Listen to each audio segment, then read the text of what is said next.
Hey guys, it's TheWillofC. Thanks for watching me, and today we'll be talking about Momocon.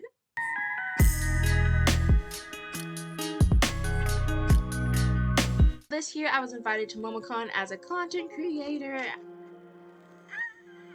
at her! She got the press credentials. This was my first time invited to a convention as an influencer, so I am very excited. Honestly, thank you, Momocon, for accepting me. And as a creator, I don't think you understand. I like to thank my mom, my dad, my friends who stood by me. Anyway, this was my second year attending Momocon. Honestly, the first year I had such a great time. I was gonna go to Momocon either way. Honestly, it is up there as one of my favorite cons, if not my favorite con. It's so close to me. It has such a variety of options, from gaming to comics to anime to streaming to wrestling. It's just so much. I honestly just love it. There's no gun to my head to say that. I'm so serious. I can usually bring a lot of my bigger cosplays to these conventions, so if you want to see the cosplays that I bought Kid, Akainu, Orange Blossom, and Nana. That is in a separate video, my con cos vlog, if you will, was just show you how I make the cosplays that I'm taking to the con and my experience while at the con in the cosplay. But for this video, I'm sort of just going to talk about my general experience at the convention, things I liked, my cons, and just my advice if you go and what you should be expecting if you go next year. So Momocon is held at the Georgia World Congress Center, which is pretty much in the middle of Atlanta. Momocon had a lot more space this year than they did the first year that I went, and honestly it was very jarring to see just how huge the convention was. I like to say that Momocon is as big, if not bigger, than Anime NYC. I am more overwhelmed at Momocon than I am at Anime NYC. I think that's because they have so many nerddoms. Like, there's so many fandoms, so many different things there, that it's just huge. Now, because it's so huge, this is where my first con comes from. When you walk in, games were on your right hand side, TTRPGs on your on that back left hand side, some games, some more sort of sponsored thing, and then the Twitch streaming, and you're like, okay, where the fuck is Artist Alley? Because it used to be right here, and now I'm very confused. But this time, you kind of had to go all the way through that, and then you're like, okay, this must be it. You're wrong, because cars are on this side, vans are on this side, over here is wrestling, and you have to go through that hall, and then you'll see exhibition hall on this side, voice actors and autographs on one side. So you have to go through the exhibition hall sort of section first, and then you get your artists. I want to say if you're walking at a decent pace, it's about a 15-minute walk to get upstairs where you started. Don't get me wrong, I completely understand why they did what they had to do, and Momocon has already addressed that the walking was a lot more than they expected, so honestly kudos to them. As for Artist Alley and Exhibition Hall itself, I felt like there was a lot more room to breathe. I have never been able to breathe in Artist Alley before, but it was so nice. I could walk around, I wasn't squeezing past anybody, I had a nice time, and I went all days, and I even brought like my giant kid arm in with me, so I was like, well, it's not as busy as like an Anime NYC Comic Con or a Katsucon Artist Alley, you know? It was just nice. There was also a really nice sort of spectrum of artists and a lot of different things you could buy. It wasn't just plushies, card games. Oh, this is my hero, my hero, my hero, my hero, my hero. It was a lot of different fandom. The only difficulty was how far Artist Alley was from everything. It was extremely, extremely hard to make it to any panel on time because you just underestimated how long it would take you to get someplace. I think that kind of brings me to my next con. I don't know if this is just my first time attempting to actually try to go to panels, and this is just how the structure is con like wide, but I kind of did not like the structure of the panels. Well, there was a banana fish panel at 1 a.m. 1 a.m. Girl, who do I look like going to a panel at 1 a.m.? Even if I love banana fish, it is my second favorite anime of all time, not at 1 a.m. We literally attempted to go, but we were so tired because you were at the con all day. It was just too much to leave the con and then come back. I think that panels should sort of go in a different order. Educational panels, so like how to get into the industry, how to write for blah blah blah, how to voice act. Those panels should be those morning time, 10 a.m.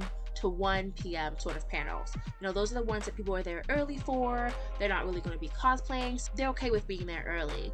And then I think after that should be those fandom panels or workshop panels. Things like how to crochet this, how to Studio Ghiblify this, how to spruce up your cosplays this way. Things like that should be those maybe 1 p.m. to maybe 2 or 3 p.m., right? After that, I think the fandom panel should be happening. Things like the Banana Fish panel, Steven Universe panel. That 3 p.m. to maybe 5 p.m. slot, perfect for like fandoms, because 9 times out of 10, you're gonna be in cosplay for the panel you want to go to. You sort of plan your cosplay around panels. Starting at like maybe 5 or 7, that's when those sing-alongs happen. That's when the wacky panels happen, you know, like the crack shit panels. That's when those should happen. And then around like maybe 8, 9, 10, that's when masquerade happens. That's when contests happen. And then starting at like 11 to 2 a.m., that's when there's funny comedy. That's when more crack ship things happen. That's when karaoke happen. As an alternative for people who don't like going to parties and plan to be at the con all day, I think those are the options that people who stay late like myself would want. There were times when I didn't have plans after the con and I just sat at home. I was like, darn, nothing to do at the con, because these are all like niche space, you know, fandoms. I don't want to go back to the con.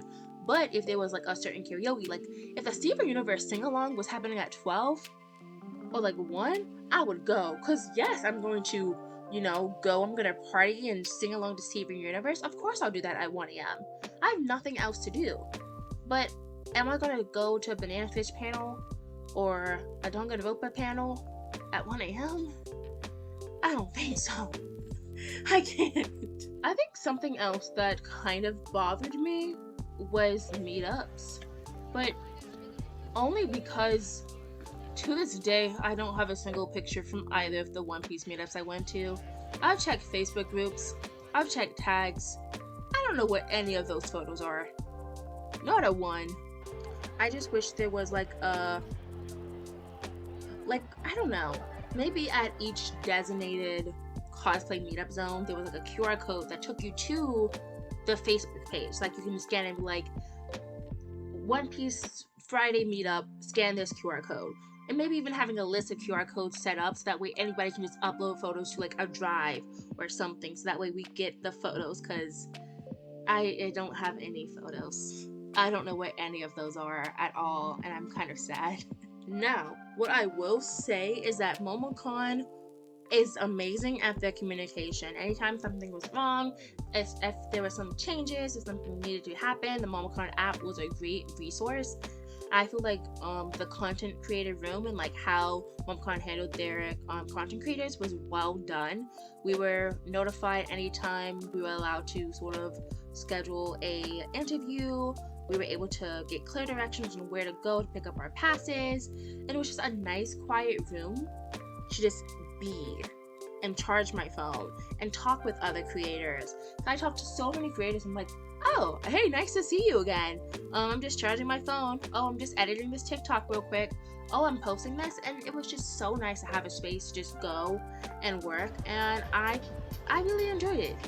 I met so many sweet people. I met this sweet lady, and I think she was like a streamer who did Minecraft, because I think I saw her like the next week. I was like, I talked to her for like 15 minutes. Oh my gosh, she was so nice. People literally from the Momocon staff to the volunteers to the Georgia World Congress Center staff. I made so many friends. One of the staff walked up to me and he was just like, I have a question. Can you please explain all of this to me? Because they weren't familiar with the game of anime. They weren't familiar, so I just explained the convention and everything. And you know what? He surely did recognize me every time I walked up in cosplay. And yes, I did give every staff member who was nice to me the whole weekend a cutie, because they deserved it. They were all so nice. Not a single person was mean to me. I think it would be wrong to not shout out Cosplay Repair, because I'm there all the time, and they definitely helped me out this year. So shout out to y'all. Shout out to y'all. Y'all real ones. Forever and always cosplay repair. I don't think I can talk about Momocon without talking about how immaculate the con food is. Listen, as expensive as con food can be, oh boy, were those cookies tasty. Did I spend $7 on a cookie every single day? Yes, but that's my problem, not yours. Georgia World Congress Center cafeteria, kudos to the chef. Though I wish I had the fries like last year. That turkey Caesar wrap, if you know, you know. I probably ate like 4 of those that whole weekend. Let's see, what else is there to talk about? Wrestling was a huge thing. I think they would do like an actual championship, and I swear they had the girl from WWE announcing, because I heard a voice and I went, Childhood, is that you? I know that voice, and I swear that was her. If it was, my kudos to the chef. There was also the gaming like section. I don't know if it was just smaller this year or what, but I just didn't feel as overstimulated as I usually was. So last year I was extremely overstimulated. This year it was a lot, but nowhere near as bad as it was last year. I think that's because we had a lot more space. Obviously I had to play my Love Live game because, you know, who am I if I don't play, you know, Love Live? Come on, sunny days live, sunny days live. What y'all know about Love Live? What you know about music starter? One of my favorite things to do is look at cars and vans and novelty trucks. I love them. That's my favorite thing to do at cons. Like whenever I'm like bored or don't have anything to do, or I just want something fun. One of my favorite is, I think it's like Cosplay Month. They do a Steven Universe van. I love this van with so much. It's an exact replica of Mr. Universe's van.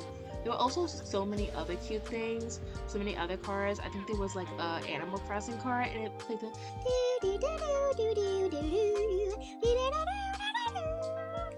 I was strange juxtaposition because wrestling was right across, so you could like, that was fun. Honestly, Momocon is just an amazing con. I feel so at home when I'm at Momocon. I feel like this is my favorite con, the con I will go to every single year without a doubt. I feel like there's just so much to do, whether you're going for 1 day, 2 days, 3 days, or 4. I think Momocon is by far one of the best cons in books for the Southeast. There's so much to do, so much to see. So what's wrong with taking the back street? I'm kind of sad. I kind of want to go again. Like right now. Let's see. I think my con ranking for Momocon this year, I have to say at least half a point for the walking. I'm so sorry, baby boo, but that was atrocious. My Momocon rating is a solid 9.5. I will do it again. If y'all fix the walking, I guarantee you it's gonna be a 9.8. I guarantee you. That was the biggest thing, but y'all addressed it, and y'all real for that. If you went to Momocon this year or any years prior, please leave your comments down below so that way I can see if I'm just crazy and I'm just putting this one on a pedestal. Let me know. But if you had a good time, if you liked what you saw, be sure to like, comment, and subscribe to me. And as always, thanks for watching TheWillofC. Bye!